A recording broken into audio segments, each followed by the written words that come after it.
Welcome back to Headbangers Ball, where I've managed to track down the band responsible for one of my favourite releases of last year, Pantera, and the album under scrutiny is Cowboys from Hell. And I've been joined by Phil. What's happening? And Rex. Hello. Hello. Now, good place to start. How did the European tour with Judas Priest go for you? Great opportunity, great crowds. Everybody treated us really good, and thanks Priest, it was awesome. Great. Now, I understand that you've got a kind of mutual admiration going with Rob Halford. He's really into the band, isn't he? Rob loved us, and if it weren't for Rob, I don't think we'd have got the tour, because actually the luck value of us being over here with Priest is very high. You know what I'm saying? It's like no one knows us here. We've never played here before, and just having the opportunity to play with Priest the first time out here is just great. It's awesome. So why didn't you get to do the UK leg? We don't know. There's something that's still up in the air. We just don't know what happened. Me and Vince, our drummer, we have a modeling career, and we have to get back and do some photo shoots. Yeah. Now, in fact, the Pantera sound isn't a million miles away from Priest at all. In fact, it's like classic heavy metal, but with maybe the hardcore sort of aggression. So a lot of people try and categorize you as a thrash band, don't they? How do you feel about that? Well, I see when people, you know, when you go to a record store and you look for our record, our album is in the heavy metal section, number one. Number two, you know, we don't look like a pop band or a new wave band or anything like that, you know.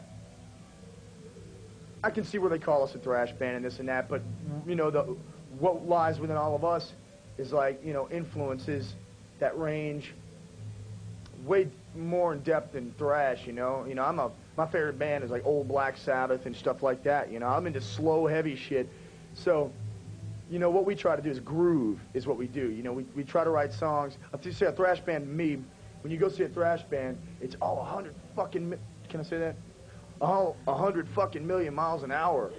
And it's like, you know, it's cool for about the first 10 songs, but the next 10 you're going, damn, you know. What we try to do is make the crowd, you know, move to something. You know, we like to write groovy parts and stuff like that. So I think that kind of sets us apart from a thrash band, you know.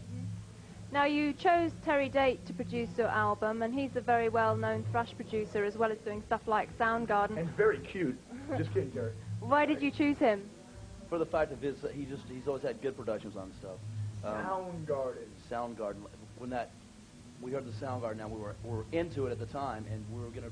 You know, we needed a producer. He was on the list, and we said, let's try Terry. Let's check him out. He came down, saw a live show, apparently dug it, or he wouldn't have done the project. You know, and actually we worked together with him producing the thing, and it turned out to be Cowboys from Hell.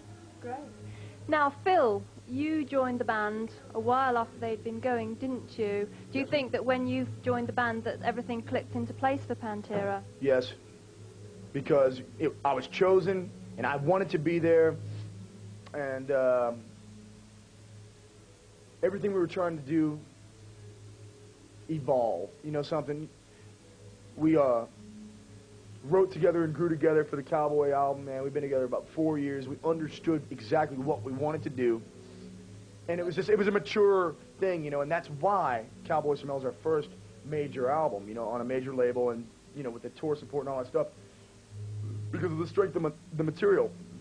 And the record company, actually the president's been watching this for a long time. Derek Schulman is his name, and he's been watching this for a very long time. He's always been into us, but always wanted to hear a more mature product. And, you know, if he wouldn't have thought the maturity wasn't there, you know, he wouldn't have signed us. But it was. And Cowboys is very, in our eyes, successful. It's at 100,000 sold right now in the States. And that's pretty good for us, man. That's all right. So coming from outside of the band, you were obviously able to be more objective. What changes did you bring about within the band? I gave an injection of perhaps the underground, because I'm from a place, New Orleans, Louisiana. Drunkville, man, awesome. That's my home. I love it, and it's very underground there. Honestly, you know, everybody's like really, you know, that's you grow up and you have your first sexual experience, drink your first beer, and listen to Black Sabbath. You know, that's all you do in New Orleans. And you know, as far as an input and injection of a difference in Pantera, you know, my love and my whole pride and everything, my life changed after I saw Agnostic Front with Motorhead, you know?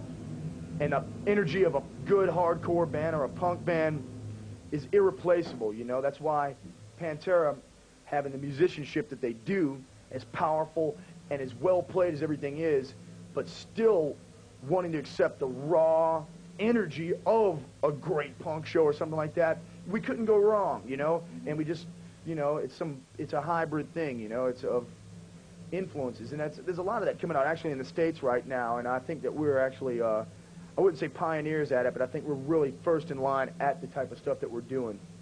Great, okay, we've got the Cowboys from Hell video coming up very shortly, but first you're going to see what Phil's talking about because we're going to give you a taste of Pantera live. God damn it.